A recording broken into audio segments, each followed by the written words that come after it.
거룩한 주일입니다. 거룩한 주일, 하나님을 닮아 거룩함을 이루고 참되게 예배하여 하나님이 흠양하시는 예배를 드리는 우리 모든 대형의 성도들이 되시기를 바랍니다. 오늘은 어버이 주일로 지킵니다. 교회가 어버이 주일을 지키는 것은 십계명에 우리에게 명령하신 부모를 공경하라는 가르침과 또 효도를 장려하려는 도덕적인 차원을 뛰어넘어서 우리의 부모가 되신 하나님의 존재를 더 깨달아 깊이 알기 위함입니다. 사실 우리에게 있는 아버지의 부성과 어머니의 모성은 그 존재의 시작이 바로 하나님께로부터 시작된 것입니다. 다시 말씀드리면 우리가 부모로서 이러한 마음을 품을 수 있는 것은 하나님의 형상으로 창조된 우리가 하나님의 성품과 하나님의 마음을 닮아 여러분 우리에게 생겨난 그런 마음입니다. 그래서 우리는 이 어버이 주일을 보내면서 이러한 영성에 대해서 깊이 생각을 하고 그것을 깊이 깨달아야 하는 것입니다. 부모의 엄격한 가르침, 또한 자기의 희생적인 부성과 모성, 그 사랑을 통해서 우리 하나님의 속성과 그 하나님의 본질을 우리는 깨달아 알고 그것을 더 경험해야 하는 것입니다. 성경은 우리 하나님이 우리에게 어떤 부모가 되어 주시는지를 이렇게 기록을 하고 있습니다. 우리 이사야 46장 3절부터 4절의 말씀을 같이 한번 읽어보겠습니다. 야곱의 집이여 이스라엘의 집에 남은 모든 자여 내게 들을지어다. 배에서 태어남으로부터 내게 안겼고 태에서 남으로부터 내게 엎인 너희여, 너희가 노년에 이르기까지 내가 그리하겠고 백발이 되기까지 내가 너희를 품을 것이라. 내가 지었은즉 내가 업을 것이요 내가 품고 구하여 내리라. 생명을 낳고 그 생명을 안고 기르고 돌보는 분이 바로 우리 하나님이십니다. 그리고 노년에 이르기까지 백발이 되기까지 우리를 품으시는 분이 바로 우리 하나님이십니다. 또 비록 우리가 죄 가운데 있을 때라도 그 죄로 인해서 고통 속에 있다 하더라도 우리를 끝까지 품고 구하시는 분이 바로 우리 하나님이십니다. 그래서 어거스틴은 이 성경 구절을 읽고 그는 이렇게 고백했습니다. 부모의 눈물의 기도를 가진 자는 결코 망하지 않는다. 그는 이렇게 고백했습니다. 여러분 우리 한번 따라서 해볼까요? 부모의 눈물의 기도를 가진 자녀는 망하지 않는다. 따라하겠습니다. 부모의 눈물의 기도를 가진 자녀는 망하지 않는다. 여러분 오늘 이 어버이 주일을 보내면서 하나님의 마음을 담는, 하나님의 성품을 온전히 담는 믿음의 부모들 되시기를 바라고, 그리고 우리 아버지와 우리 어머니를 통해서 받은 그 사랑이 하나님으로부터 시작된 사랑임을 깨달을 수 있는 우리 모두가 되기를 바랍니다. 그래서 그 사랑에 대해서 감사하고 또 받은 사랑을 가지고 우리 자녀들 그 사랑을 흘려보내고 더 사랑할 수 있는 우리 모든 대형의 성도들이 되시기를 바랍니다. 우리 옆에 분과 한번 이렇게 인사했으면 좋겠습니다. 좋은 믿음의 자녀, 좋은 믿음의 부모 됩시다. 인사하겠습니다. 좋은 믿음의 자녀, 좋은 믿음의 부모 됩시다.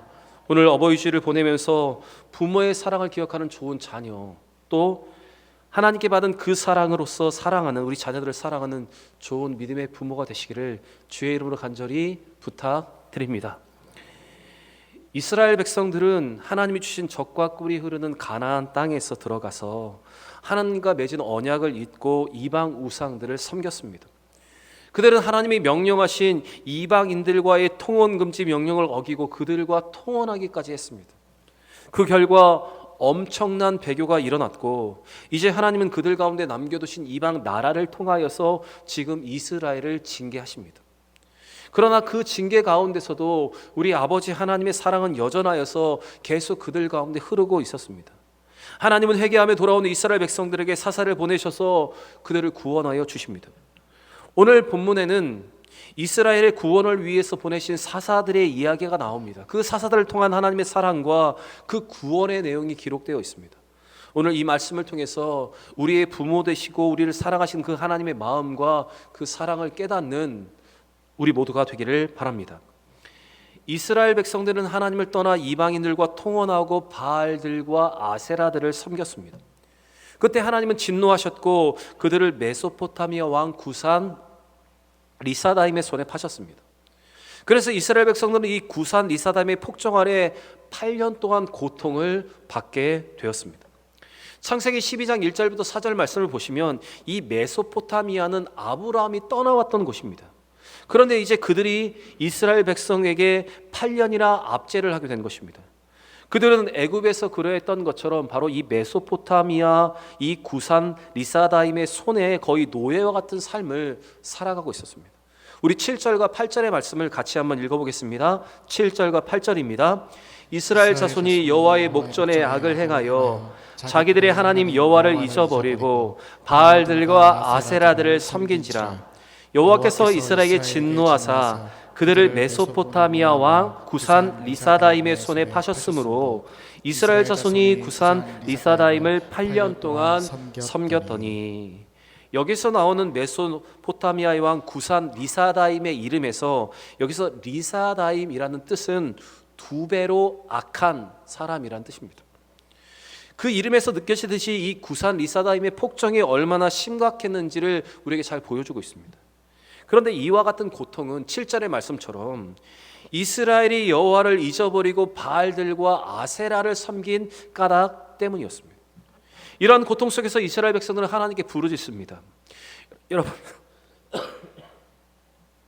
여호와께 부르짖는 것은 힘을 다하여서 그를 부른다는 뜻입니다. 바로 그들의 그 심한 고통 속에서 하나님께 기도했다는 것입니다. 그들은 자신들의 구원을 위해서 지금 하나님께 매어 달려 하나님께 부르짖고 있었습니다. 그들은 하나님을 다시 찾았고, 그때 하나님은 그들을 위해서 구원자 사사를 보내셨습니다. 하나님이 이스라엘 백성들을 구원하시기 위해서 보내신 첫 번째 사사는 온니엘이었습니다. 우리 9절 말씀도 같이 읽겠습니다. 이스라엘 자손이 여호와께 부르짖음에 여호와께서 이스라엘 자손을 위하여 한 구원자를 세워 그들을 구원하게 하시니 그는 곧 갈렙의 아우 그나스의 아들 온니엘이라. 하나님은 사사 온니엘을 이스라엘 가운데 세우셔서 메소포타미아 왕 구산 리사다임의 손에서 이스라엘을 구원하셨습니다. 그런데 오늘 제가 여러분과 집중하여 보고 싶은 것은 바로 온니엘을 사사로 세우시는 과정에 대한 것입니다. 오늘 첫 번째 사사로 이스라엘을 구원하였던 이 온니엘은 사사기 1장 12절과 13절에서 갈렙의 도전에 응답하여서 기랏세벨을 쳐서 승리했던 믿음의 장수였습니다. 그래서 갈렙의 아내 악사를 아내로 맞이했던 사람이 바로 그나스의 아들 이 온니엘이었습니다. 바로 갈렙을 대표하는 광야 시대와 그 다음 세대, 다른 세대였던 이 가나안 세대를 연결해 주는 다리와 같은 역할을 했던 사람이 바로 이 믿음의 용사 온니엘이었습니다. 그런데 이 온니엘이 사사로 서는 과정에서 하나님은 10절의 말씀과 같이 여호와의 영을 온니엘에게 부어 주셨습니다. 여호와의 영은 하나님의 임재 또한 성령의 역사, 그 깨달음과 그 능력을 상징하는 것입니다. 우리 10절 말씀 읽겠습니다. 여호와의 영이 그에게 임하셨으므로 그가 이스라엘의 사사가 되어 나아가서 싸울 때에 여호와께서 메소포타미아 왕 구산 리사다임을 그의 손에 넘겨주심에 온니엘의 손이 구산 리사다임을 이기니라. 사실 다른 사사들에 비해서 이 첫 번째 사사인 온니엘에 대한 기록은 아주 짧습니다. 그러나 분명한 것은 이 온니엘에게 성령이 지금 임했고 그 성령의 임함으로 그는 이스라엘을 구산 리사다임에서 건져서 이스라엘에게 평화를 가져다 주었습니다. 광야 세대와 가나안 세대를 이어주는 다리와 같은 역할을 했던 이 온니엘, 성경에는 기록이 정확히 되어 있지 않지만 아마도 그는 가나안 세대가 타락하는 모습에 아파했을 것이고 또 그 죄로 말미암아 징계를 받았을 때 그 징계를 보면서 그는 비통해했을 것입니다. 이러한 마음으로 하나님 앞에 울고 또한 애통해야 하던 그에게 하나님은 성령을 부어주셨습니다. 여러분, 하나님께서 사람을 통해서 역사하실 때 먼저 하시는 것이 있는데 그것은 무엇인가 하면 그 사람에게 그 사명을 감당할 수 있도록 성령의 감동과 성령의 능력을 주심을 통해서 바로 당신의 역사를 이루어 가시는 것입니다. 그런데 오늘 이 성령이 임하였다는 것에 주목하여 보시면 히브리어 성경은 여러 가지 역본을 가지고 있습니다. 이 역본 중에 시리아 역본이라는 성경이 있는데 이 역본을 보면 여기에는 하나님의 영을, 여호와의 영을 예언의 영이라고 기록을 하고 있습니다. 곧 예언의 영이 이 온니엘에게 임하였다, 이렇게 기록이 되어 있습니다. 이것은 온니엘을 통한 구원의 시작이 어떻게 성령의 역사로 시작되었는지를 우리에게 단서를 제공해 주고 있습니다. 온니엘은 메소포타미아 왕과 전쟁에 앞서서 성령께서 주시는 그 감동 가운데 예언의 말씀으로 이스라엘 백성들의 죄를 책망하고 먼저 그들의 죄를 참회케 했습니다. 먼저 죄를 깨닫게 하고 철저하게 회개한 후에 그들이 전쟁에 나가 싸웠고 하나님은 그들에게, 이스라엘에게 승리를 허락해 주셨습니다. 여러분, 오늘 예언의 영이 그에게 임한 것, 바로 하나님의 영, 성령이 우리 안에 먼저 역사하시는 방법도 이와 동일합니다. 능력과 권능으로 우리에게 승리를 주시기 전에 성령은 말씀으로 우리 안에 있는 죄를 먼저 정복하게 하십니다. 죄를 깨닫게 하시고 그 죄를 자백함으로 우리 안에 있는 그 죄의 문제를 먼저 정복하게 하시는 것입니다. 그리고 다음에 우리에게 있는 외적인 적을 물리칠 수 있는 능력과 은혜를 주신다는 것입니다. 그래서 예수님께서는 성령에 대해서 말씀하실 때 다음과 같이 말씀하셨습니다. 요한복음 14장 26절의 말씀 같이 읽겠습니다. 보혜사 곧 아버지께서 내 이름으로 보내실 성령, 그가 너희에게 모든 것을 가르치시고 내가 너희에게 모든 것을 생각나게 하시리라. 예수님이 말씀하셨던 이 동일한 성령이 바로 온니엘에게 임했고, 온니엘은 그 성령의 감동을 가지고 이스라엘 백성들에게 바로 하나님의 말씀을 가지고 그 죄를 깨닫게 했고, 그 죄를 자복하며 회개하는 것부터 시작하여서 그들은 승리를 할 수가 있었습니다. 여러분, 오늘 하나님의 영이 온니엘에게 임하는 과정을 보시고 성령이 역사하는 사역이 먼저 우리로 말씀을 깨닫게 하시고 참회하게 하시고 그 다음에 권능으로 승리를 이끌어 주심을 믿고 바라볼 수 있는 여러분과 제가 되기를 원합니다. 여러분, 그래서 우리에게 필요한 것이 있는데 그것은 바로 성령이 임하는 것이고, 또 우리에게 필요한 것은 우리 안에 타오르고 있는 그 성령의 충만함이 여러분 우리에게 필요한 것입니다. 죄를 깨닫게 하시는 것도 성령의 역사이고, 말씀을 듣고 자신을 돌아보게 하시는 것도 성령의 역사입니다. 여러분, 같은 말씀을 들어도 제대로 반응하지 못하는 것은 우리가 성령 안에 거하지 못하고 있다는 증거입니다. 여러분, 오늘 이 말씀으로 하나님의 영이 임하여 온니엘과 같이 죄에 대해서는 깨달음과 아파함, 이스라엘 백성들과 같이 참여할 수 있는 여러분과 제가 되기를 바랍니다. 그리고 그 권능으로 승리를 이끄시고 우리에게 참된 평화를 주실 하나님을 기대할 수 있는 여러분과 저의 삶이 되기를 바랍니다. 이스라엘 백성들은 사사 온니엘이 살아있을 동안에 40년 동안 하나님을 잘 섬겼습니다. 그런데 이 그나스의 아들 온니엘이 죽고 난 다음 이스라엘은 또다시 범죄하기 시작했습니다. 우리 11절과 12절의 말씀 읽겠습니다. 그 땅이 평안한 지 40년에 그나스의 아들 온니엘이 죽었더라. 이스라엘 자손이 또 여호와의 목전에 악을 행하니라. 이스라엘 자손이 여호와의 목전에 악을 행함으로 여호와께서 모압 왕 에글론을 강성하게 하사 그들을 대적하게 하시매. 여기서 사사기를 큰 사사기의 저자는 이 온니엘이 죽고 난 후에 또다시 이스라엘 백성들이 죄를 범하였다고 지금 강조를 하고 있습니다. 온니엘의 벌새 이후에 이스라엘이 또다시 범죄하였으므로 하나님께서 그들을 침략자의 손에 붙이셔서 그들에게 압제받게 하셨습니다. 이스라엘이 이렇게 타락할 때마다 하나님은 이방의 침략을 당하게 하셨는데, 여러분, 그런 사실이, 이런 주기가 6번이나 사사기에 반복되고 있습니다.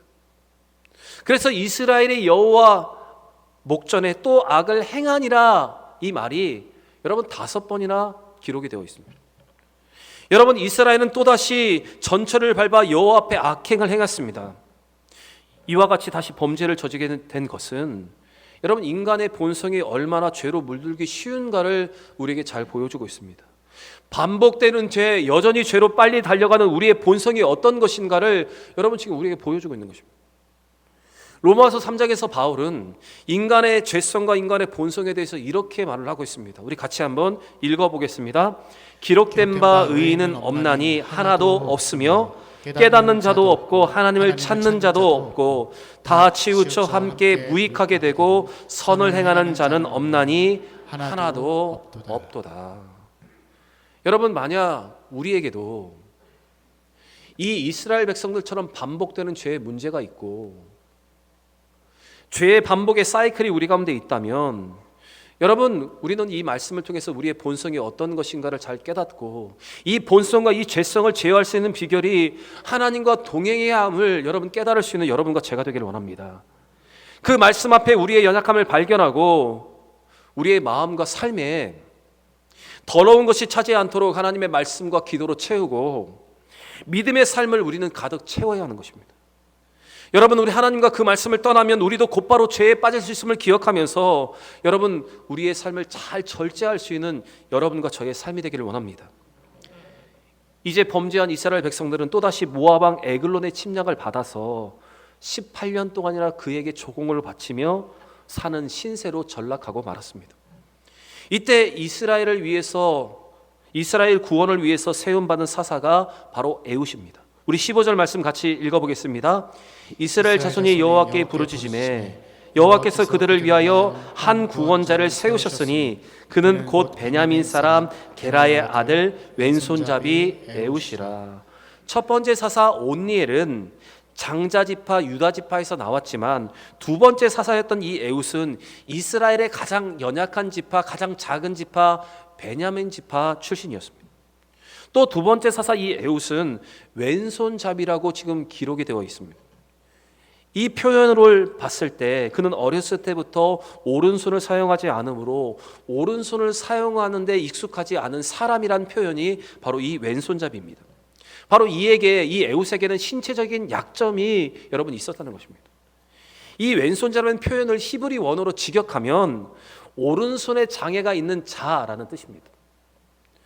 이 말은 질병과 여러 가지 일들로 인해서 어려서부터 오른손을 쓸 수 없는 약점을 가진 자라는 표현이 여러분 정확한 표현입니다. 여러분, 이스라엘의 오른손은 능력과 힘을 상징합니다. 그리고 이 오른손은 능력과 힘을 상징하기 때문에 전쟁에 나아가 무기를 잡을 수 있는 손이었습니다. 여러분, 이렇게 오른손을 사용하지 못하는 에훗은 장애를 가진 그 사람은 그 당시에 아주 비천한 자로 여김을 받았던 사람들입니다. 분명히 전쟁에도 적합하지 못한 자라고 사람들에게 인정받던 존재였습니다. 아마도 그는 그가 가진 이 장애로 말미암아서 전쟁에 나아갈 수도 없는 사람이었습니다.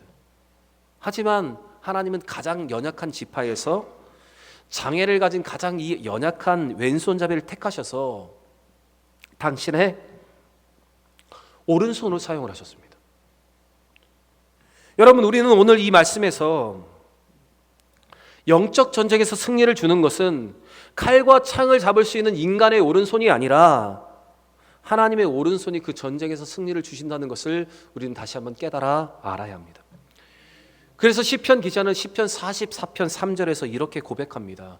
인간의 힘과 인간의 오른팔로 구원을 받은 것이 아니라 하나님의 오른팔과 그 힘으로 구원을 받았다. 오늘 이렇게 고백을 하고 있습니다. 같이 한번 읽어보겠습니다.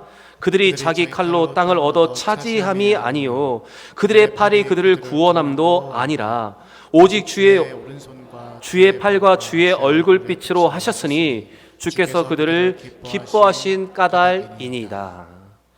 여러분, 인간의 팔과 인간의 힘과 오른손으로 잡을 수 있는 칼과 창으로 승리를 한 것이 아니라 오직 주의 오른손과 주의 팔과 그리고 주의 얼굴빛으로 우리가 구원을 받았던 사실을 여러분 우리는 기억해야 합니다. 그래서 우리의 힘과 우리의 능력을 과시하는 것이 아니라 그것으로 무엇인가를 이루고 구원을 받으려는 것이 아니라 하나님의 펴신 팔과 여러분 그 힘을 우리는 오늘도 의지해야 하는 것입니다. 또 우리는 오늘 에훗과 같이 세상에서 가장 연약한 자들을 등어서 강한 자를 부끄럽게 하는 하나님을 우리는 기억해야 합니다. 로마서 1장 27절부터 29절의 말씀을 보시면